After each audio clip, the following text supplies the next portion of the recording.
Edgar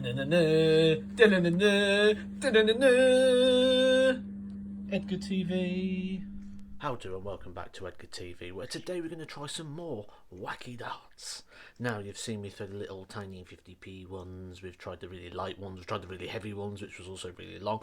But Peter Lee over on Twitter actually sent me a message and he goes, I've got some darts for you to try, why don't you try these? And I said, do you know what? Chuck them in the post and I'll have a go and we'll see how they do. And they've arrived now. And these things, wow, they're crazy. So let's look at the dimensions of them. So here they are. Crazy dart. It's virtually all barrel. We've got like a needle for a point. Look at the size of that. It's huge. That's the barrel. And then to top it off, on the stem is sort of like it's almost just like a little bit of a matchstick that's been put in the top because they don't take a barrel. These are homemade darts, by the way, guys. Homemade darts. And then you sort of like put a stem top on and then your flight goes on there. So there's not a lot other than the barrel. These things, I haven't got my scale here, they actually don't weigh a lot. I'd probably guess around 10 grams. There's not a lot to them. They're quite light. I'll just compare this quickly against my darts so you can see the difference in length. So I've got one of my darts here and I've got this dart. Now if I put them here against each other, you can see it's almost like two darts in one. I might have to measure this actually, see if it even fits regulation. That's quite a long dart. I can imagine it might do because the stem's quite small, but that could be, if you can get an actual stem in that could be an illegal dart. Look at the difference. One thing I'd like to point out with these darts is how I throw them. I've always got to loop them, almost throw them up to drop back down. This is what happens when I throw them normally.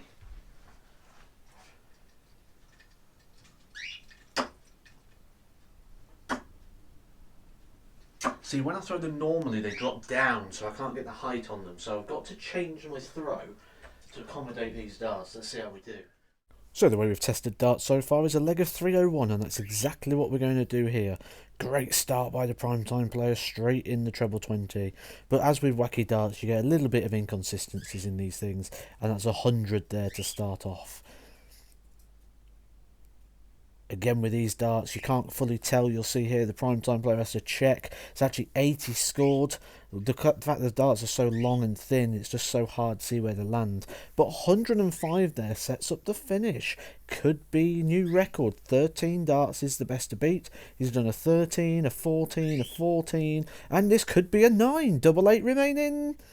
Oh, just on the outside there. 16 left. He's got 3 darts to beat the best record so far that he has done, which is 13 darts with a small dart, and he gets it in 1 there. No graphics gave that away at any point, and rightly so, Edgar's happy. The photo you're seeing right now underneath this Edgar TV subscribe message is the grip that the primetime player had to take during that action, and you'll see here it's very, very front heavy, so it's right on the front of the barrel and on the point. This is my 4th challenge so far, and this has took the leads. If you haven't seen any other challenges, you'll see them by these thumbnails. Took a lot of time making this graphic, so I hope you enjoyed it. We've got a 13 darter when we played with the little dinky 50p darts. We've got some really heavy ones, and we've even got some 3-gram darts. Some insane darts. I'm going to keep doing some challenges. 10 darter to beat. Let's see what else I can find to throw at this board. And don't forget to follow the advice that we saw on Sky Sports News this week to subscribe to V. Edgar TV. Absolutely loving making this series of crazy darts. It's great fun to throw them. If you've got anything that you'd like me to have a look at, hit me at the Edgar501 over on Twitter. Make sure you subscribe to Edgar TV because you never know what's coming next. Partly because I don't know what's coming next.